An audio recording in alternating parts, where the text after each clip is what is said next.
Et si je vous disais que les NFT sont sans doute la plus grande arnaque de notre époque vis-à-vis des particuliers. Des millions de personnes ont été touchées par ce coup monté, il y a énormément d'argent, vous verrez un montant astronomique qui a été perdu, mais est-ce que pour autant les NFT sont si mauvais que ça, ou au contraire, est-ce que ça a encore de l'avenir? Eh bien je vous propose de voir cela dans cette vidéo, c'est parti.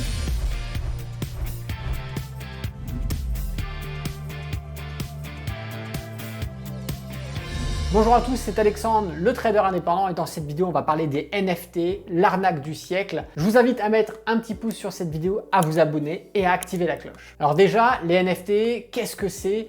Pour faire simple, ce sont des actes de propriété qui sont inscrits sur un système de blockchain et qui va permettre par exemple de lier de l'art digital, de lier des personnages, des produits numériques, des actes de propriété, pourquoi pas, à une personne. On sera capable de déterminer grâce à cela qui possède le produit original. Et voilà, grâce à ça, on a une traçabilité. C'est comme si avant, quand vous achetiez un vieux tableau de Léonard de Vinci, il y avait un système électronique, numérique qui était inscrit à l'intérieur et qui permettait de savoir si oui ou non c'était le tableau authentique. Et bien c'est un peu la même chose, ça va révolutionner et ça révolutionne le système de propriété grâce à la digitalisation de tout ce processus. D'ailleurs, les NFT ont explosé, surtout du point de vue médiatique, tout le monde en parlait. Les grands médias et surtout les célébrités, des influenceurs. Quand vous ouvriez les réseaux sociaux, il y avait tout le temps des gens qui vous parlaient de NFT, qui vous montraient des images, qui vous montraient les opportunités, qui vous disaient absolument d'investir dans les NFT. D'ailleurs, on a même eu de grandes marques qui ont créé leurs NFT, qui les ont mis en vente. On a des célébrités, on a des acteurs, franchement également des musiciens, des artistes qui ont créé leurs NFT. Et c'était la hype du moment, ça a submergé Internet. Et le marché des NFT, rien que sur l'année 2022, a généré plus de 24,7 milliards de dollars.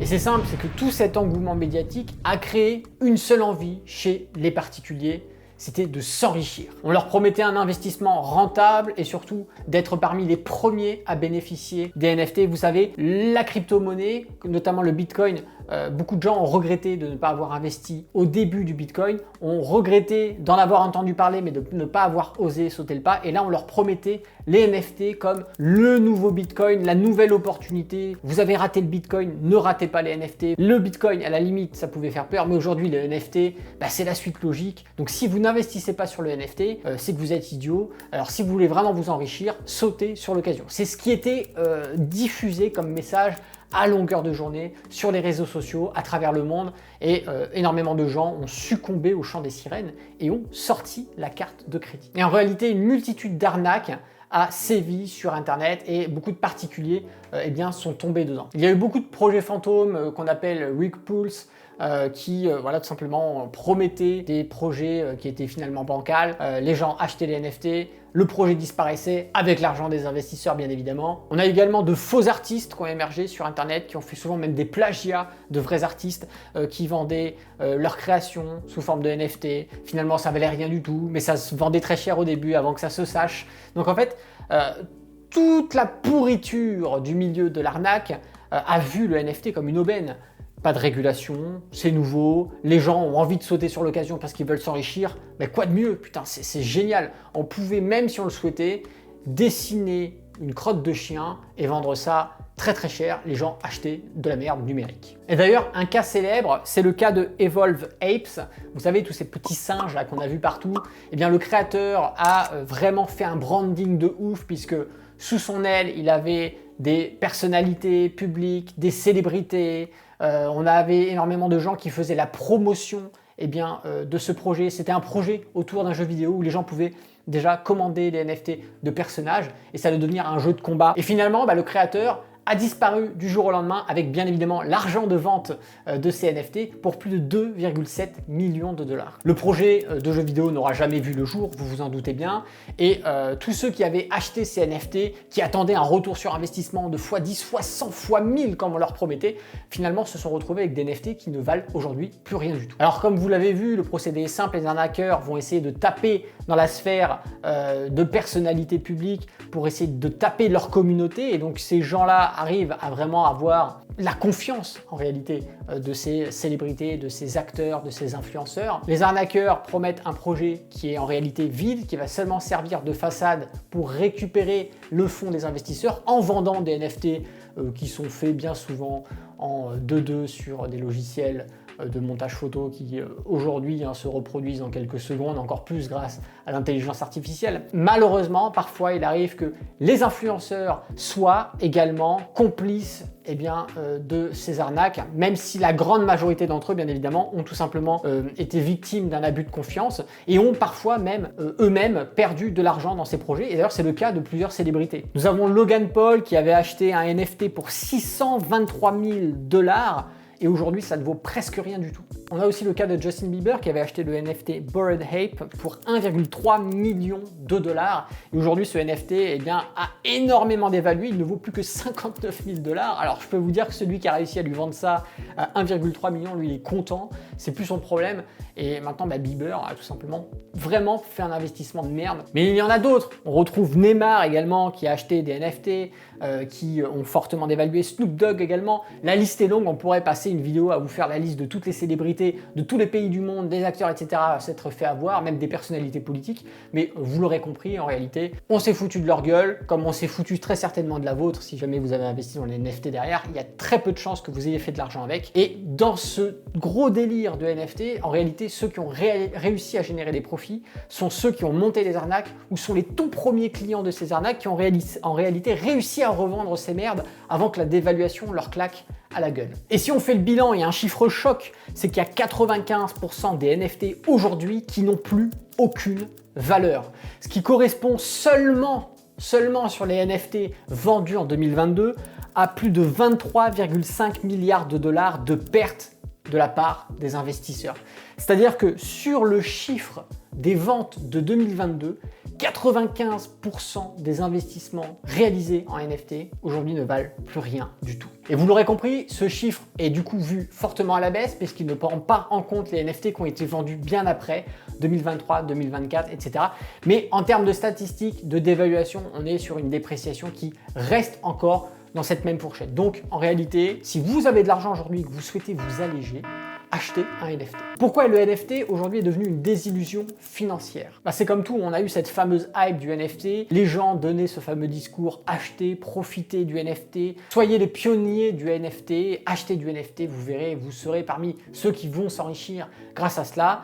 En réalité, ici, les gens ont confondu la technologie NFT, qui est très intéressante, et la hype, l'arnaque qui a été construite dessus, qui était complètement vide de sens. Et c'est là qu'on se rend compte qu'avec un marketing et un branding bien ficelé, on peut faire acheter même de la merde à plusieurs millions à des gens qui pensent faire une très bonne affaire. Mais ceci a mis un point intéressant sur lequel il va falloir se pencher, c'est-à-dire la régulation. En effet, aujourd'hui, le NFT veut dire également système blockchain, qui veut dire également pas de régulation, une liberté totale, aucun cadre légal pour protéger les investisseurs, et donc une grande difficulté d'obtenir justice en cas d'arnaque. Pour autant, comme je vous ai dit, il ne faut pas confondre la technologie des NFT et la hype qu'il y a eu avec ces fichiers JPEG, GIF, qui finalement ont servi d'arnaque plus que d'autres choses. La technologie NFT, qui est le fait de pouvoir enregistrer dans un système blockchain des actes de propriété, est une idée qui franchement permet la transparence de propriété et qui permet une simplicité et une sécurité. C'est-à-dire qu'on ne va pas pouvoir vous exproprier de votre bien, de votre actif numérique, etc. On a une sécurité supplémentaire grâce à cette technologie. Et ça permet, pourquoi pas également, de pouvoir, dans des jeux vidéo, vous accaparer la propriété d'un bien, d'une arme, d'un objet, d'un artefact, etc.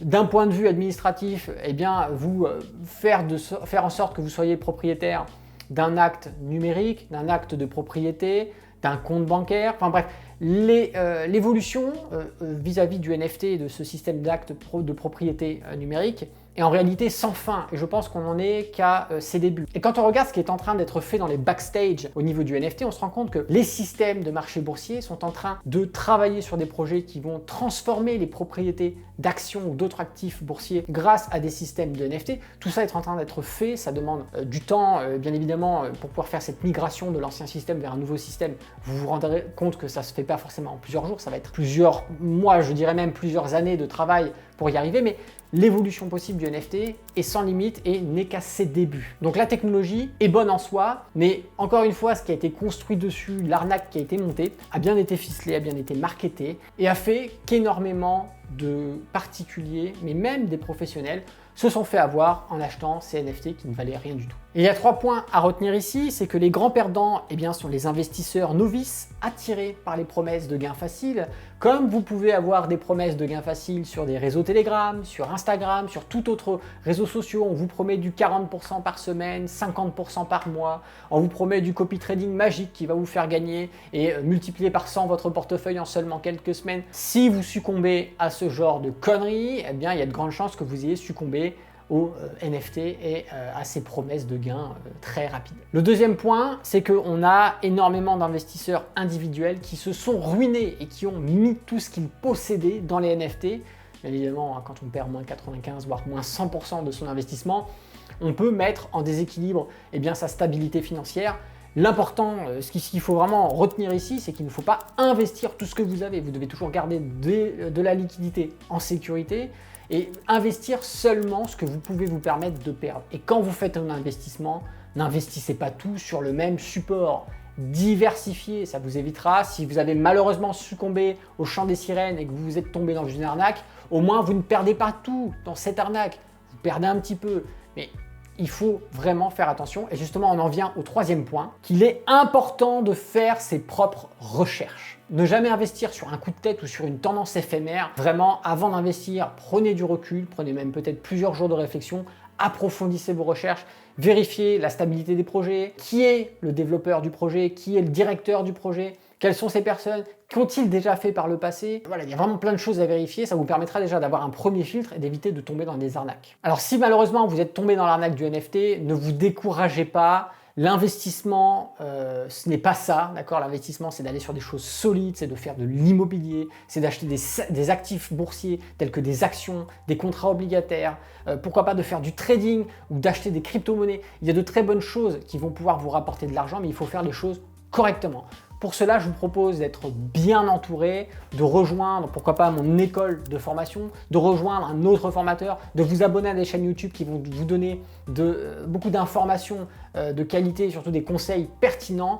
Il faut impérativement que vous développiez vos compétences d'investisseur. Ça ne se fait pas du jour au lendemain, sinon tout le monde serait riche, tout le monde serait investisseur. Mais si vous faites l'effort, vous pouvez y arriver. D'ailleurs, j'aimerais savoir ce que vous pensez, vous, des NFT. N'hésitez pas à me le dire dans les commentaires. Si cette vidéo vous a plu, je vous invite à mettre un petit pouce. Si vous n'êtes pas abonné à la chaîne YouTube, abonnez-vous, activez la cloche. N'hésitez pas aussi à rejoindre les réseaux sociaux, vous les avez dans la description de la vidéo. C'était Alexandre, le trader indépendant. Moi, je vous dis à bientôt dans une prochaine vidéo. Et d'ici là, tradez bien sur les marchés financiers. Ciao!